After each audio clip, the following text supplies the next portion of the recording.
nós iniciamos uma série de mensagens com o seguinte tema: a supremacia de Cristo, em redirecionar a nossa história. Foi a primeira mensagem. Em redirecionar os nossos valores. Domingo passado, nosso irmão Cristiano pregou.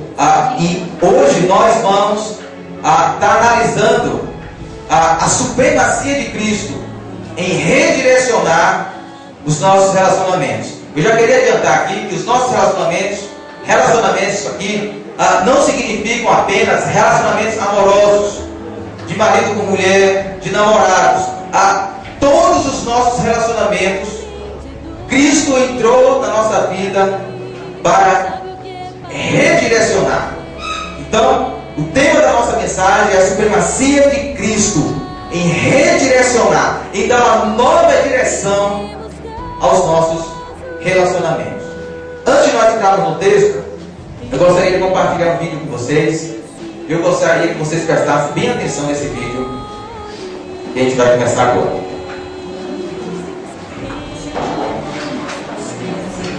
Eu gostaria que aumentasse aqui um pouquinho só o áudio aqui do notebook. Só abaixou aí. Pode aumentar aí, Felipe, o áudio do notebook. Isso, meu filho. Tá legal, você acha que eu apago incêndios por mim mesmo? Ou que eu vou atrás de acidentes de carro às 2 da manhã por mim mesmo? Ou que tiro o corpo de uma criança do lago por mim mesmo? Você não tem ideia do que eu passo. Legal, mas o que você faz por aqui além de assistir TV e perder tempo na internet? Quer saber? Se olhar pra esse lixo como você se realiza, beleza, mas eu não vou competir com isso. Eu não tenho isso com você. Não tem mesmo. Porque você se importa mais em economizar pro seu barco ridículo e se satisfazer do que jamais se preocupou. Cala a boca! Eu tô cheio de você! Você é uma mulher grosseira, ingrata e egoísta! Eu não sou egoísta. Como tem coragem de me dizer isso? Você vive implicando comigo e com tudo que eu faço! Eu tô cheio disso! Se você não pode dar o respeito que mereço, olha pra mim! Então por que continuarmos casados?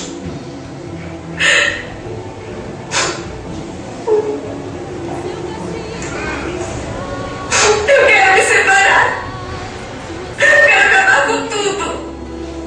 Se quer se separar, por mim tá tudo bem!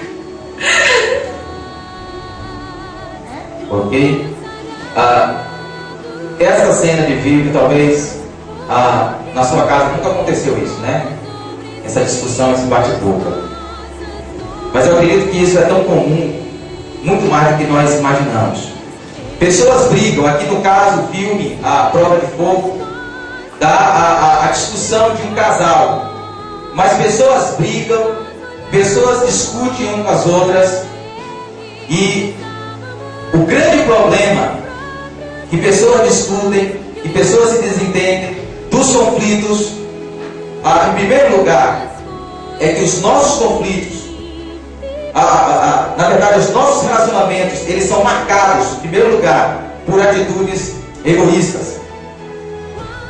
Relacionamentos, pessoas se relacionam com um sentimento, com um pensamento altamente egoísta. Pessoas se casam, pessoas buscam amizades, não para amarem, primeiramente, mas para serem amadas. Não para atender às necessidades do outro, não pensando no outro, mas pensando unicamente em si, nas suas próprias necessidades. Tiago, o apóstolo do Senhor, na sua epístola, no capítulo 4, versículo 1, Tiago ele vai dizer da onde vem qual é a origem dos conflitos. Ele fala de onde vêm as guerras e contendas que há entre vocês. De onde vêm os conflitos? De onde vêm os desentendimentos? De onde vem? Tiago responde: não vem das paixões que guerreiam dentro de vocês? Tiago está dizendo aqui que a origem dos conflitos, a origem dos desentendimentos não está fora de nós. Não é a falta de educação das pessoas. Não é a falta de instrução das pessoas. Não é colocar as pessoas na escola. Não é colocar as pessoas simplesmente nas universidades, a origem do conflito está dentro das pessoas, porque as pessoas só buscam as suas próprias paixões e desejos. São pessoas altamente egoístas. Em segundo lugar, os nossos relacionamentos, os relacionamentos humanos, eles são marcados pelo senso de justiça. O que eu quero dizer com isso? Deixar uma coisa bem clara. O senso de justiça é aquele comportamento em que você retribui a ação que você sofreu. Se a pessoa lhe trata bem, você trata bem essa pessoa. Mas se a pessoa te ofende, você ofende ela também. Se o teu cônjuge pisa no teu calo, você também pisa no calo dele. Se o teu colega de trabalho puxa o teu tapete, você também puxa o tapete dele. É olho por olho, dente por dente. Isso é um relacionamento de justiça. E Jesus, fazendo uma consideração sobre esse assunto, em Lucas capítulo 6, versículo 32 a 33, Jesus ele vai fazer o seguinte questionamento: que méritos vocês terão se amarem aos que os amam? Até os pecadores amam aos que os amam. E que mérito terão se fizerem o bem àqueles que são bons para com vocês? Até os pecadores agem assim. O que Jesus está dizendo aqui é que pessoas sem Deus, pessoas que não são guiadas pela sabedoria de Deus, elas relacionam pelo senso de justiça. Se as pessoas me amam, eu também tenho uma grande proporção de amá-las. Se as pessoas são boazinhas para mim, eu também vou ser boas para com ela. Eu também vou ser boa para com ela. Mas se a pessoa me ofende, a minha grande tendência é de vingar, é de pisar no calo dela, é de feri-la. E esse comportamento de Jesus é um comportamento de pessoas pecadoras, pessoas que não vivem segundo a sabedoria de Deus. A terceira característica dos relacionamentos humanos é que os relacionamentos humanos são marcados pela superficialidade. Nunca se viu em nossos dias tanta superficialidade nos relacionamentos. Pessoas se casam e não dura um ano, elas se separam. Superficialidade no casamento. Os nossos relacionamentos, o século XXI, tem sido os relacionamentos marcados pela era digital. Pelo Facebook, pelo Orkut, pelo Twitter. Você já percebeu uma pessoa que tem um Facebook? É engraçada essa pessoa. Porque essa pessoa, ela tem uma conta em algum site de relacionamentos desses. E ela se gaba dizendo que tem 100, 200, 300, 400 amigos. Mas se perguntar quanto dessas pessoas que ela se diz amiga foi na casa dela tomar um café, foi na casa dela almoçar, teve um momento de conversa tete a tete, ela nem a metade ela vai poder relatar, porque essas pessoas só se relacionam via computador. E esses relacionamentos aqui é como um turista. Você já percebeu um turista quando chega numa cidade? Ele chega, talvez quem sabe passa uma semana ali, um mês, e o turista ele quer aproveitar aquele momento. A ideia do turista é aproveitar o máximo aquele momento, porque aquele momento é rápido, é passageiro. E o turista ele chega na cidade, ele não está comprometido com a cidade, porque ele sabe que ele vai passar apenas uma semana, apenas um mês, e depois ele vai embora.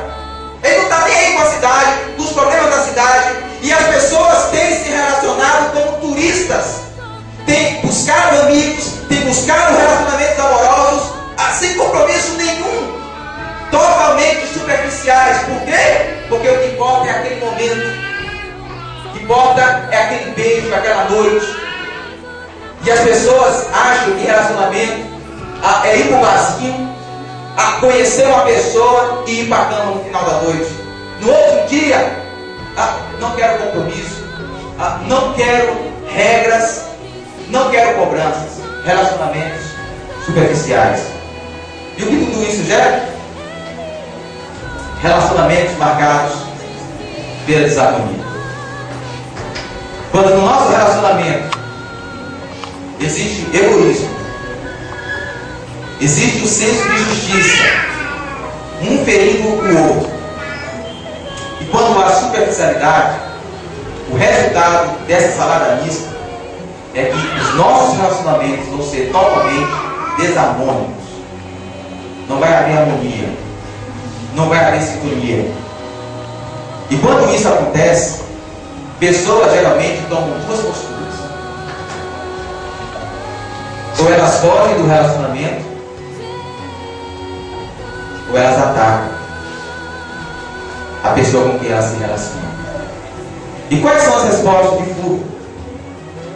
A pessoa que vive nesse estilo de resposta, ela vive um estilo de vida de falsa paz. Sabe aquela pessoa que sabe que tem um problema no relacionamento, sabe que tem um problema no casamento, mas ela tenta tampar o sol com a peneira. É aquela falsa paz. Sabe, pessoas se casam, pessoas vivem um relacionamento de casamento, de amigos, pessoas dentro de casa se relacionam como se fossem apenas dois conhecidos. Não há intimidade. Por quê? Porque eles querem paz, mas a paz que eles estão propagando é uma falsa paz. Por quê? Porque eles negam o conflito, negam o problema. E a segunda característica é a fuga. Pessoas fogem do problema, pessoas negam o problema, pessoas fogem do foco da situação, da raiz do problema. E alguns chegam até o extremo de tirarem até a sua própria vida, de se suicidar. As pessoas querem tanto fugir do problema, querem tanto parar de sofrer, não tem coragem de confrontar o problema, não tem coragem de resolver o problema. Então elas tiram a sua vida para não sofrer mais. Por isso que muitas pessoas têm se matado, porque elas estão vivendo uma falsa paz. O segundo tipo de resposta é o outro extremo. São respostas de ataque. Qual é o estilo de vida? Responsabilização. A culpa é sempre do outro. O casamento anda mal, a culpa é do outro. A amizade se fragmentou, a culpa é do outro. Sempre a culpa é do outro. Quais são as características? Agressão. Primeira característica é agressão. Agressão verbal, agressão psicológica e agressão física, que é o cúmulo da agressão. Então pessoas se agridem psicologicamente, se agridem verbalmente e alguns chegam até a se agredir fisicamente. Segunda característica desse tipo de resposta: litígio, brigas. Pessoas vivem um relacionamento de intensas brigas, brigam o dia todo. Quando não tem motivo para briga, elas inventam um motivo para brigar. E a terceira característica, que é o ponto máximo desse tipo de resposta, é o homicídio. É o ponto da pessoa tirar a vida do outro, tirar a vida do cônjuge, tirar a vida do filho, tirar a vida do pai, tirar a vida do amigo. Por quê? Porque a resposta que essa pessoa está dando ao conflito, ao desentendimento, ao relacionamento, é uma resposta de ataque. Ok? Vamos para o nosso texto, Colossenses capítulo 3, versículos 12 a 15.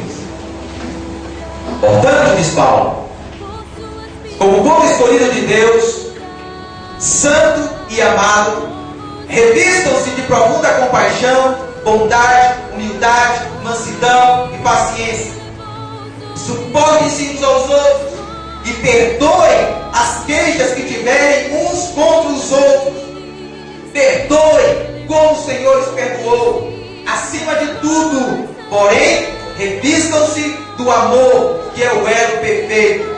Que a paz de Cristo seja o juiz em seu coração, visto que vocês foram chamados para viver em paz como membros só corpo. Amém?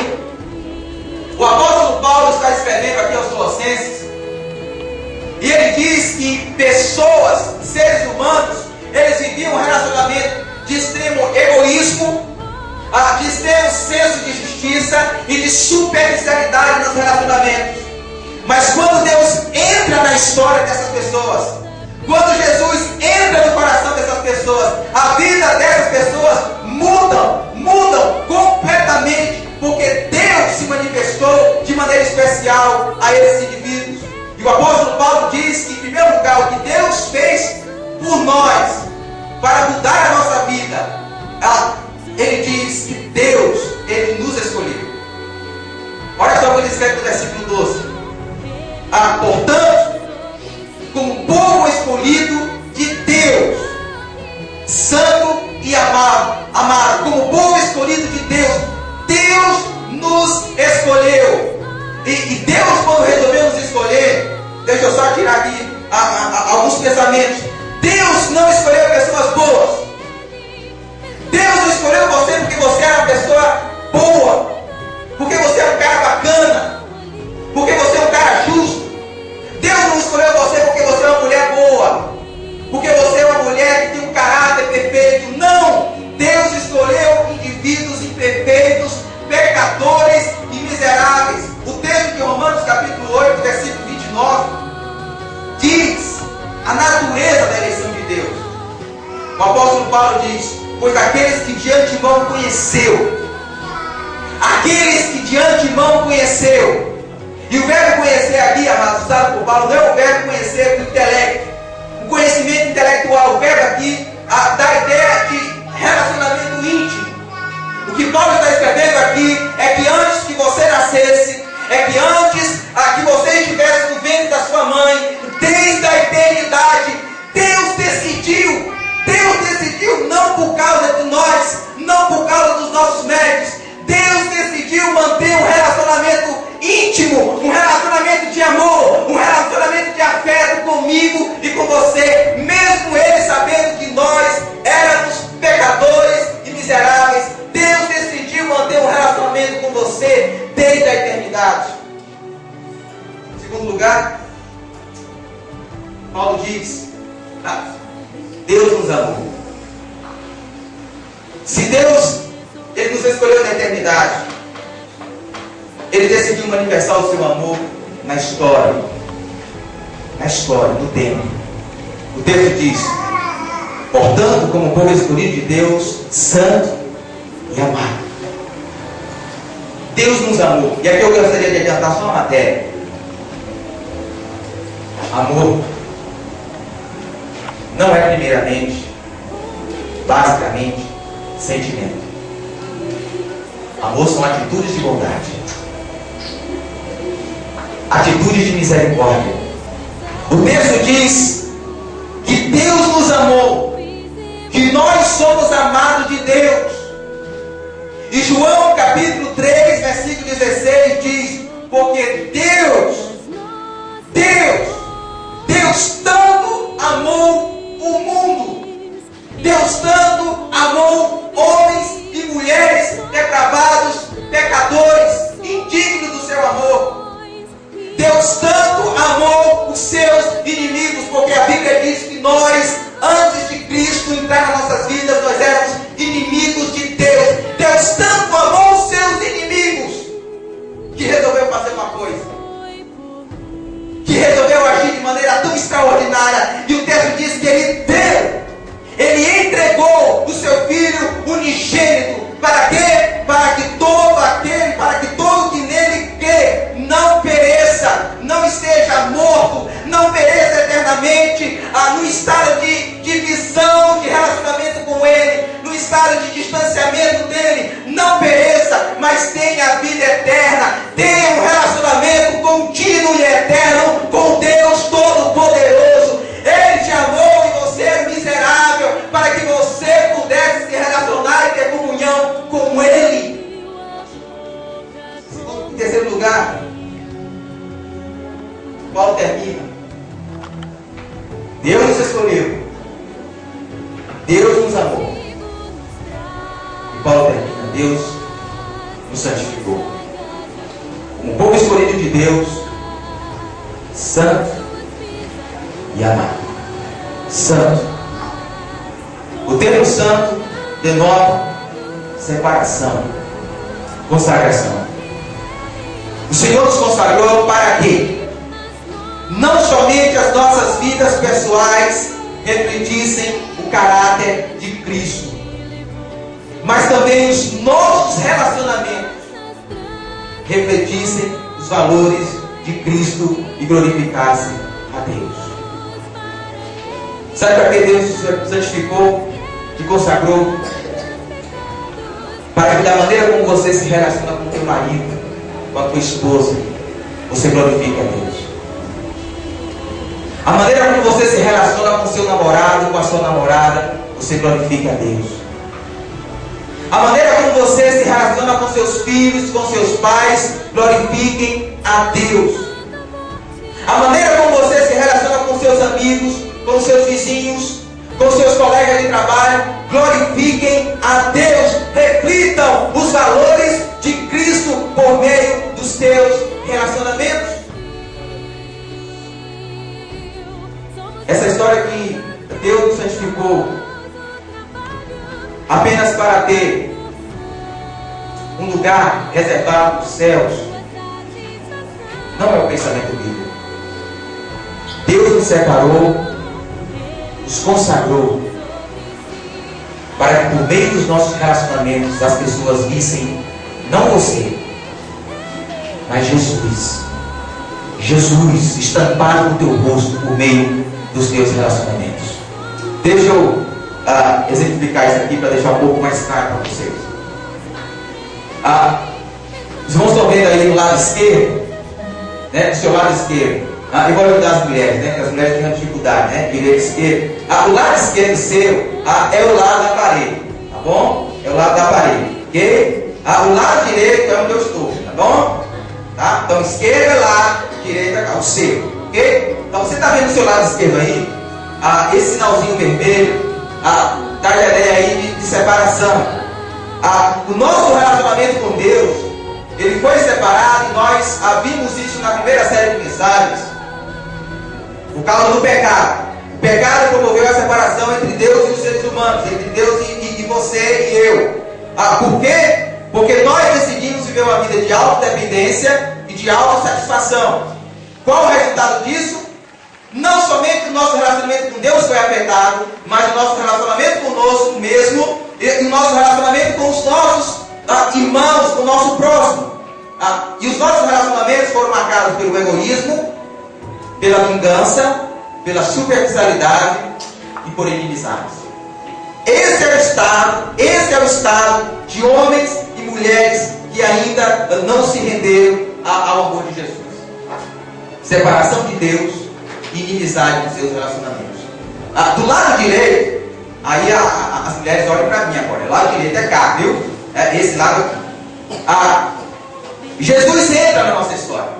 E quando Jesus ele entra, não há mais separação entre nós e Deus. Por quê? Porque houve perdão e houve reconciliação. Então, o nosso relacionamento com Deus passou a ser um relacionamento de dependência, de satisfação em Deus, dependência de Deus. Então, os nossos relacionamentos interpessoais também mudam, devem mudar. A maneira como nós nos relacionamos com as pessoas muda completamente. Nós passamos a ter uma atitude de serviço, de graça, de amor e de paz. Vamos para o texto? Olha o que Paulo escreve no versículo 12.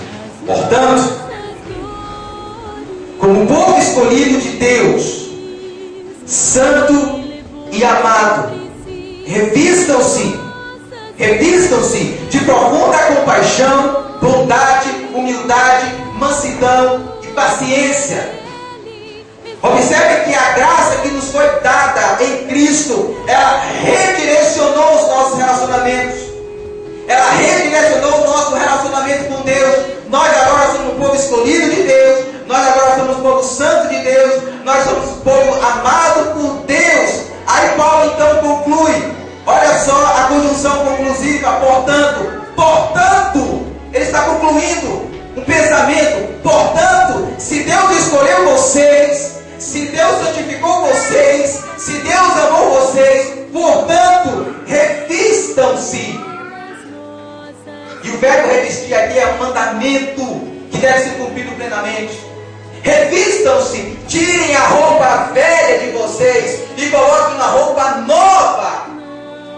Tirem de vocês as práticas antigas de egoísmo, de justiça, de superficialidade nos relacionamentos, de intrigas, de fofocas, de ciúmes, de inveja. Tirem essa roupa velha, esse trapo de vocês e coloquem uma roupa nova, vestes nova, de amor, de atitude, de altruísmo, de perdão, de graça, usando as palavras de Paulo, de profunda compaixão, de bondade, humildade, mansidão e paciência. Quando nós compreendemos a graça de Deus, não a religiosidade, porque pessoas religiosas, elas não mudam. Os fariseus eram extremamente religiosos, mas eram pessoas egoístas, mesquinhas, invejosas. Religião não transforma ninguém. O que transforma é quando nós compreendemos a graça de Deus e decidimos colocá-la aqui no coração. Ter um estilo de vida de graça. Não apenas compreender o que Deus fez por nós, mas as consequências daquilo que Deus fez por nós. E quando nós compreendemos aquilo que Deus fez por nós, os nossos relacionamentos mudam completamente. De egoísmo, nós passamos a ter um relacionamento totalmente altruísta. Altruísta é a atitude das pessoas que pensam no outro, que buscam o bem do outro, do próximo. Olha só o que Paulo diz no versículo 13: suportem-se uns aos outros. E aí você lê um texto desse e você conclui: eu tenho vivido esse texto, eu tenho suportado aquele marido, aquela mala sem alça, eu tenho tolerado. Mas deixa eu te falar uma coisa aqui, não quer dizer isso.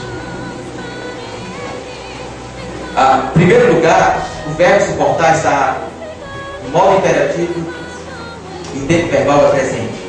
Em outras palavras, Paulo não está dando uma opção para você. Paulo está dando um mandamento de Deus.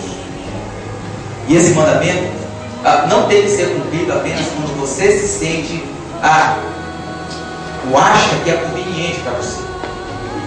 Deve ser cumprido sempre, ao longo da tua trajetória cristã. E esse verbo suportar significa literalmente levantar-se, manter-se ereto. O que Paulo está dizendo é que nós, nos nossos relacionamentos, o nosso cônjuge, os nossos filhos, os nossos pais, os nossos amigos, os nossos irmãos de igreja, tem momentos que eles estão caídos, tem momentos que eles estão passando por um problema absoluto na vida dele, na vida profissional, na vida no casamento. Há momentos em que o nosso cônjuge, ele está estressado, ele está fadigado, ele precisa que nós suportemos, que nós sejamos pessoas que demos suporte, que o ajudemos, que nós o servirmos. Suportar é servir o outro, é pensar na qualidade de vida do outro, é você tirar os olhos de você mesmo e olhar para o outro, olhar para o seu cônjuge, para as necessidades do teu cônjuge. Quando ele está emocionalmente abalado, psicologicamente abalado, e ele precisa de uma palavra, ele precisa de uma palavra de incentivo, ele precisa de uma palavra de ânimo. Você, esposa, você, marido, tem que estar atento e ajudar o teu cônjuge. Não acabar de pisar, não acabar de machucar, mas dizer: o Senhor está contigo. O Senhor manda te dizer: levanta-te, porque Ele vai te dar força. Quantas vezes os nossos filhos chegam nas nossas casas frustrados, com algum desentendimento nas ruas, e nós não temos uma palavra de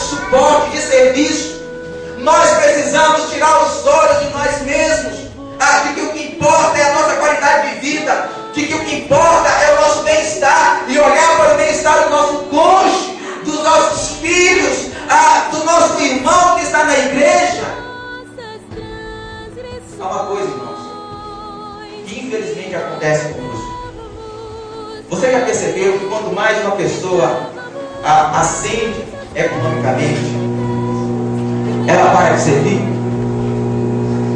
Quanto mais as pessoas possuem dinheiro, parece que elas param de servir. Elas não conseguem mais um ato de serviço. Quantas vezes? Qual foi a última vez? Pense bem, qual foi a última vez que você praticou um ato de serviço? Que você decidiu servir o teu irmão na igreja? Que você decidiu ser o suporte dele?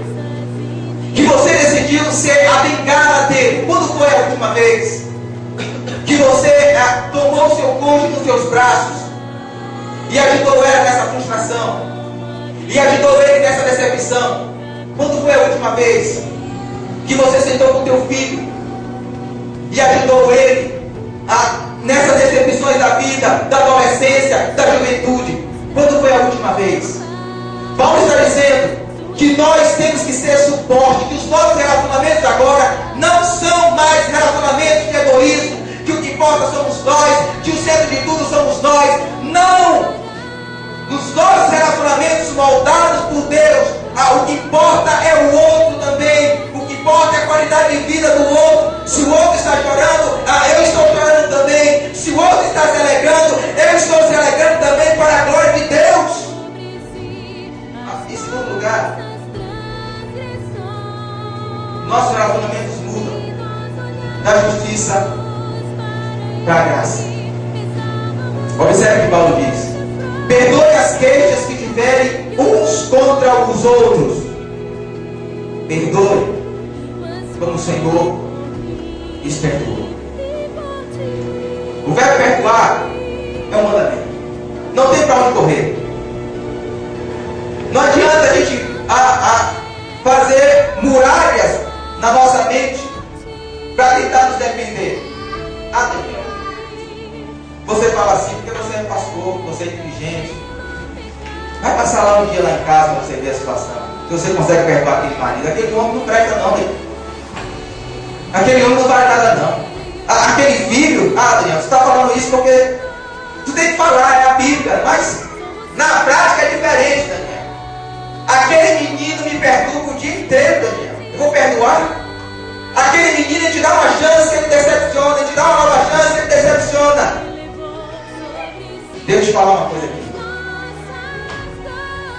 Se você compreendeu a graça de Deus, se você quer viver a graça de Deus, é melhor você mudar, não somente de pensamento, mas de atitudes. Porque esse verbo perdoar, essa atitude de perdoar, ela tem que ser realizada todos os dias. Não há limites para o perdão. Sabe por quê? Porque Deus ainda hoje continua nos perdoando. Porque Deus não apenas nos perdoou no passado, quando nós recebemos a Cristo, não. Hoje Ele manifestou o perdão sobre você.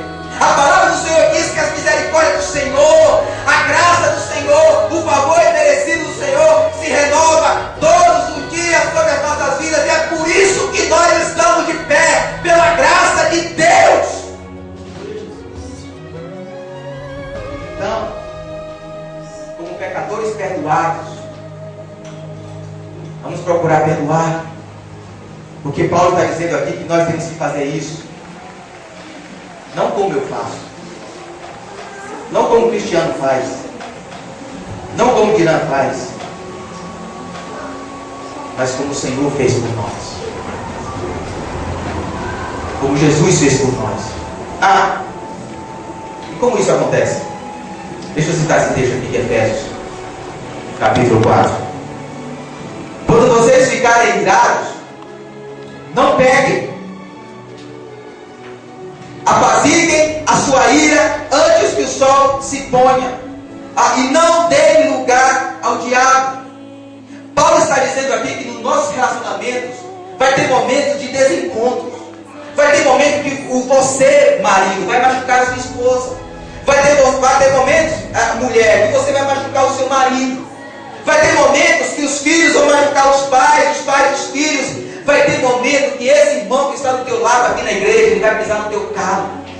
E você vai ficar, sabe como? Você vai ficar errado. Você vai ficar chateado. Você vai ficar com a amargura no peito. Você vai ficar com a ferida no peito.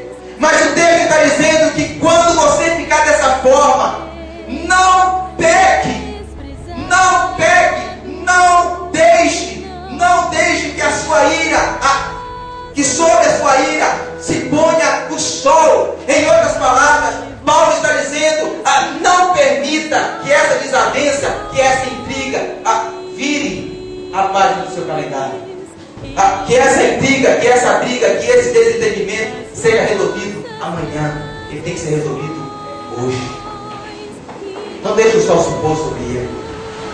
Quantos casamentos, quantos relacionamentos a gente vai deixando as coisas acumular?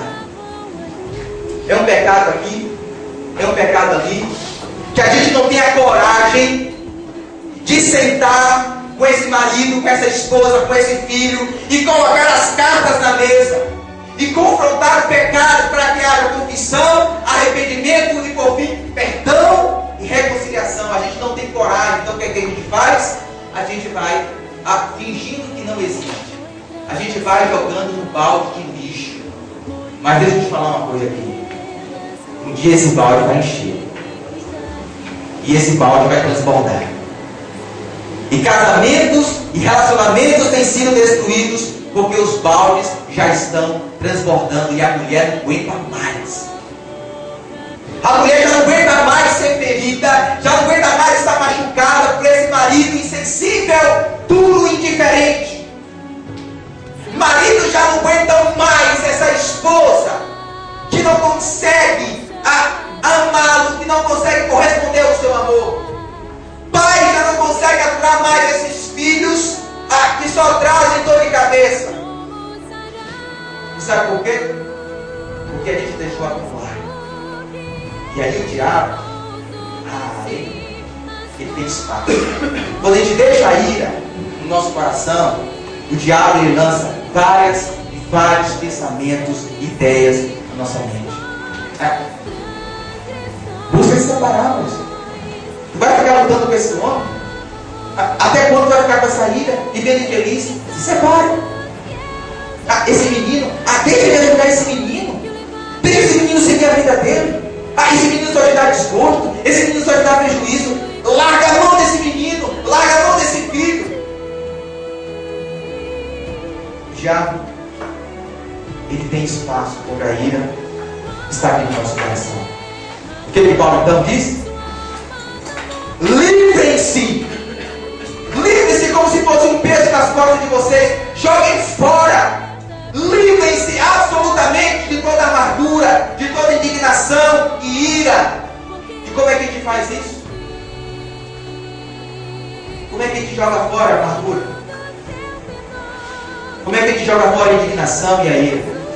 Abrindo o guarda-roupa e dando grito lá dentro? Engavetando nas cômodas a amargura. Deixa eu colocar aqui. A amargura. Estou engavetado. Deixa eu guardar. Não se resolve dessa forma. Se resolve com uma conversa franca e aberta. E com perdão. E outra coisa. A gente, às vezes, tem um perdão meia boca. Sabe qual é o perdão meia boca? Eu te perdoo, mas longe de mim. Eu não quero ver tua cara. Nem tá de ouro. Longe, some. Tu está perdoado, agora some. Esse é o perdão meia boca. Não foi assim que Deus te perdoou.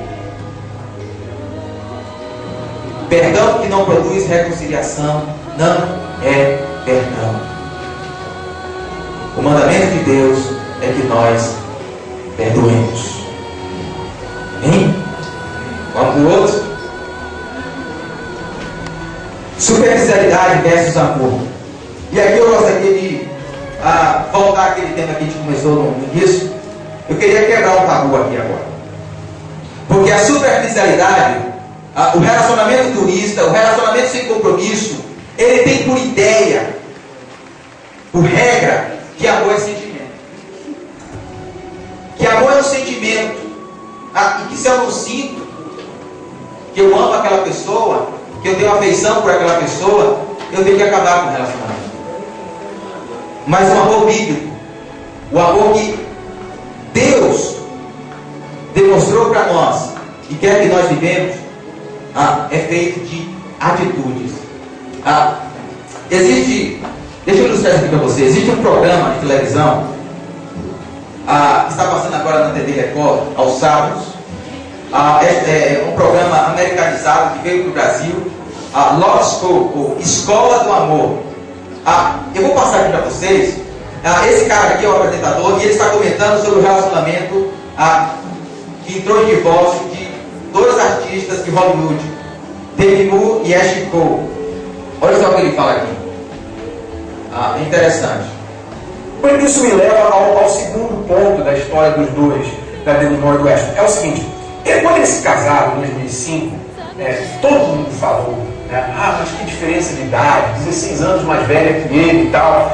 Mas a atitude geral da mídia é o seguinte: é o amor vence tudo. Se há amor, então não tem problema a idade, não tem problema nada, porque o amor vence tudo. Isso é um mito, isso é uma mentira. E eu provo para você que amor não vence tudo. Agora, por que o amor, lá na frente dos problemas, não segura o casamento? Por quê? Porque amor não vence tudo. Por que o amor da Demi Moore e do Ashton Kutcher, eles eram os pombinhos da internet, do mundo digital, todo mundo badalando, falando sobre eles, que casal exemplar, olha só, a diferença de idade não afeta em nada e tal. Eles não conseguiram vencer os problemas pelo amor.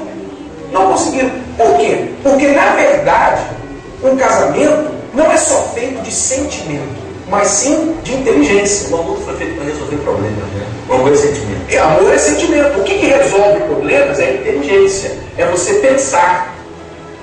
Bom, eu não tenho nada contra quem assiste esse programa. Na verdade, tem muitos conselhos bons e práticos, né? Então, se você quiser assistir, pode assistir. Mas assista um pouquinho de pé atrás.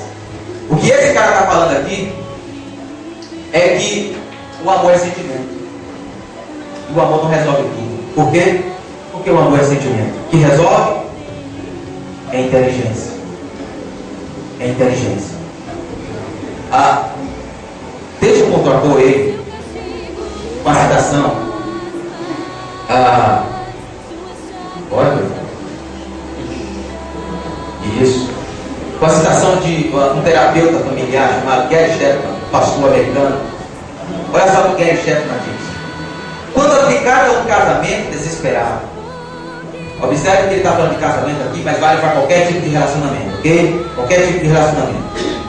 Essa filosofia, a filosofia de que o amor é sentimento, aconselha: se não tenho mais sentimentos amorosos em relação ao meu cônjuge, devo admitir isso e pôr fim ao casamento. Se me sinto ferido e irritado, seria hipócrita dizer ou fazer alguma coisa bondosa para meu cônjuge. Esse modo de pensar deixa de levar em conta a realidade de que seres humanos são mais do que suas emoções. Eu não estou afirmando aqui, deixa eu deixar uma coisa bem clara, que quando nós amamos, não importa os nossos sentimentos, envolve. Mas o amor, a base do amor, não é sentimentos. Gary Chapman está dizendo isso. Os seres humanos são mais do que emoções. E quando casamentos, relacionamentos são cultivados por esse estilo de pensamento, por essa filosofia de que amor é sentimento, o cara acorda de manhã, o cara acorda de mau humor, não vai com a cara da mulher, acabou tudo, porque eu não estou sentindo mais amor por você. Acabou tudo, porque o que eu sentia ontem por você, a noite foi ótima. Você ontem estava dizendo que você me amava ontem, mas hoje eu descobri que eu não te amo mais. Isso é o que acontece quando os nossos relacionamentos são direcionados pelo amor sentimental. Você tem amor e sentimento. Gary Chapman continua e vai dizer o seguinte: se você permitir permitir que emoções negativas controlem seu comportamento, vai se sentir ainda mais negativo. Mas se optar por agir de maneira positiva, apesar das emoções negativas, suas emoções têm grandes chances de mudar. O que Gary Chapman está dizendo aqui, amados, em outras palavras, é que as nossas emoções não podem afetar as nossas ações. Por isso que Jesus ele nos incentiva a amar o nosso inimigo. Sabe por quê? Porque quando o inimigo ele te fere, o que você sente? Você morre de amor por ele? Não. Uma pessoa pisa no teu carro, você vai morrer de amor por ele? I love you. Não. O que você sente? Ira. A vontade de pisar, de dizer, morre. É isso que você sente. Mas o que Jesus te convida a fazer? A parar um pouco e virar a outra face. E agir de maneira bondosa. Se ele quer caminhar com você uma milha, Jesus ele fala, ande duas com ele. Isso não é hipocrisia. Muitos relacionamentos têm sido quebrados por esse estilo de filosofia de que amor é sentimento. Ah, eu não estou sentindo agora que eu te amo. Eu não estou sentindo agora que tu é a pessoa da minha vida. Ah, eu não estou sentindo em fazer o bem para esse irmão. Esse irmão é miséria de gente. Faça. Sabe por quê? Porque quando Deus decidiu te amar, você não fazia coisas boas para Ele, não. Você não era bonzinho, não. Você era inimigo de Deus, hostil a Deus. Mas Ele decidiu fazer algo de bom por você, que foi dar o seu filho. Siga o exemplo do teu Pai Celestial. Siga o exemplo de Deus. Ah, deixa eu terminar aqui essa parte, 1 Coríntios. O amor é paciente. O amor é bondoso. O amor, em contraponto com o programa de televisão, que diz que o amor acaba, que diz que o amor não resolve problemas, o amor bíblico nunca perece, nunca acaba. O amor bíblico jamais tem um ponto final, mas ele vai jorrar para a eternidade, porque amor não é prioritariamente sentimento, mas são atitudes. Atitudes de quê? Atitudes diárias de compaixão, de bondade, de humildade, de mansidão e de paciência, as quais, quando realizadas diariamente, conduzem à intimidade no relacionamento. Você quer ter relacionamentos íntimos? Não os relacionamentos que as pessoas estão buscando aí fora. Que o sexo produz intimidade. O sexo não produz intimidade. Sexo por si mesmo. Por isso que jovens estão buscando sexo. Porque eles entendem que o sexo gera intimidade. Mas não. O que gera intimidade é quando tua mulher acorda toda desarrumada, toda descabelada. Né? Como diz minha mãe, com o mingau das almas na boca, né? Com aquele hálito ainda. E você vai na cozinha e prepara um café abençoado para ela. Quando o teu marido ele chega, todo brutão, dizendo que a comida não foi boa, está sem sal, está sem tempero. E você, no outro dia, em vez de ficar com a cara desse tamanho e dizer, aqui eu não cozinho mais, se ele quiser ele vai comer na rua. Você chega para ele e fala, e no outro dia apresenta uma comida melhor para ele. Atitudes de bondade, atitudes de graça, atitudes de paciência e mansidão. E para terminar aqui, quando os nossos relacionamentos eles são direcionados, permeados pelo altruísmo, pela graça, pelo amor, os nossos relacionamentos não são mais desarmônicos, mas harmônicos. Nós desfrutamos de relacionamentos em harmonia e paz. Olha só o que Paulo escreve no versículo 15. Que a paz de Cristo seja o juiz em seu coração. Paz que não depende de circunstâncias. Visto que vocês foram chamados para quê? Para viver em conflitos. Para viver em contendas? Para viver em baixaria? Não. Para viver em paz. Como o quê? Como membros de um só corpo. Eu fico besta. Como homens e mulheres se casam, e eles fazem votos, sendo crentes, eles entendem que Deus os construiu uma só carne. Mas eles vivem em conflito. O dinheiro que eles ganham estão divididos. O tempo estão divididos. A atenção está dividida.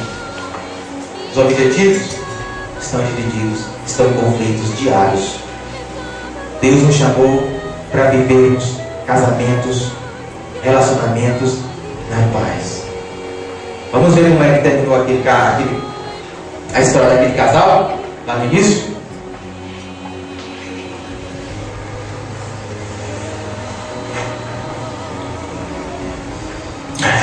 Toma. Dá para engolir?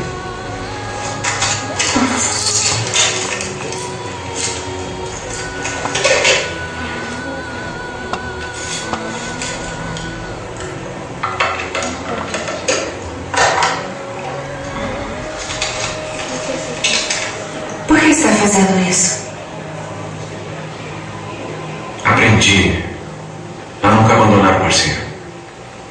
Principalmente num incêndio. Caleb, o que houve com você?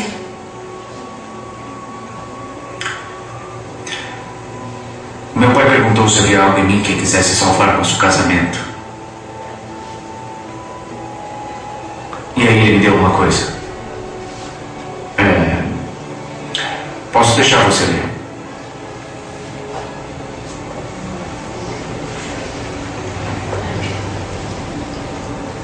Foi isso aqui?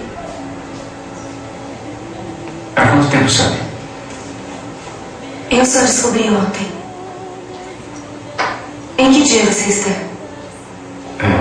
43. Mas só tem 40. Quem disse que eu tenho que parar?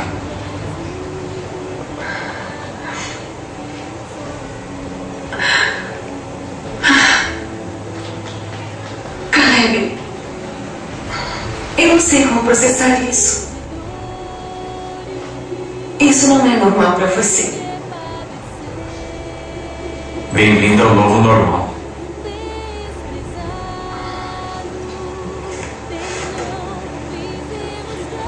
No início eu não queria fazer, queria? Não. Mas na metade do caminho eu percebi que não entendi o que era o amor. E assim que entendi, eu quis fazer. Caleb, quero acreditar que tudo isso seja verdade. Mas ainda não posso dizer que acredito de novo em você. Eu entendo. Mas mesmo que você atinja ou não esse ponto, você tem que entender uma coisa.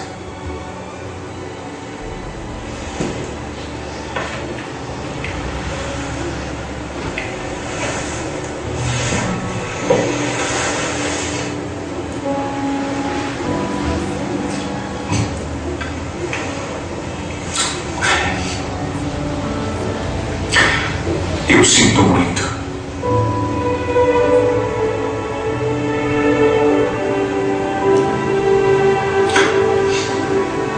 Eu tenho sido muito egoísta.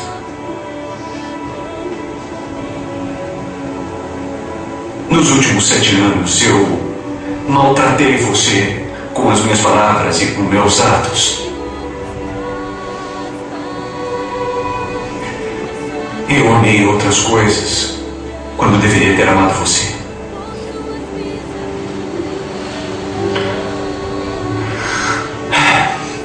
Nas últimas semanas, Deus me deu um amor por você que eu nunca havia sentido antes. E eu pedi para ele me perdoar. E eu espero.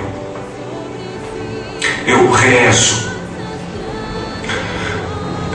para que você seja capaz de me perdoar também.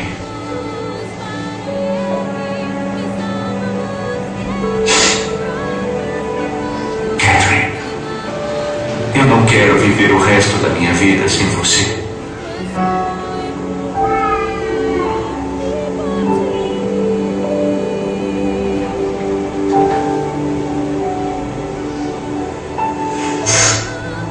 Tenho que entregar os documentos do divórcio para o meu advogado na semana que vem.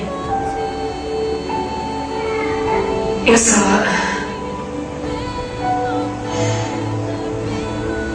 preciso de um tempo para pensar. Você tem todo o tempo que precisar.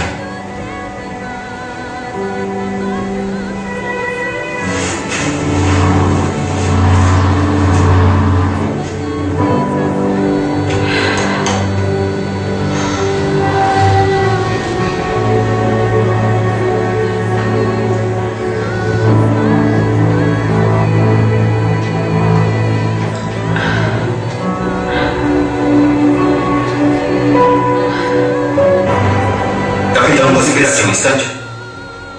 Agora? Sim, sim.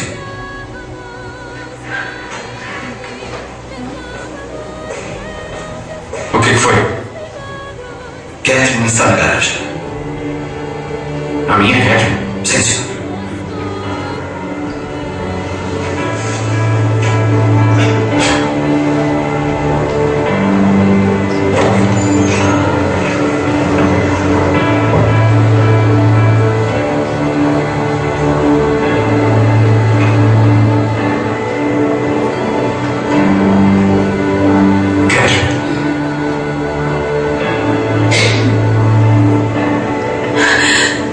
Olha, se eu ainda não disse que você é um homem bom, você é.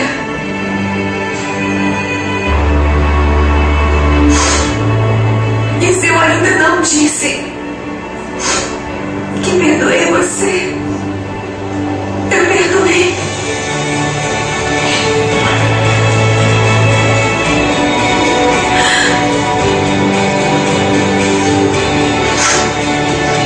E se eu ainda não disse que eu amo você, eu amo.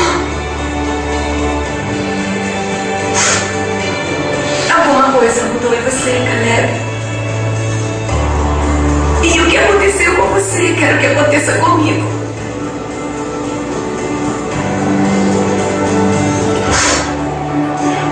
E vai. É tarde demais para pedir para você envelhecer comigo.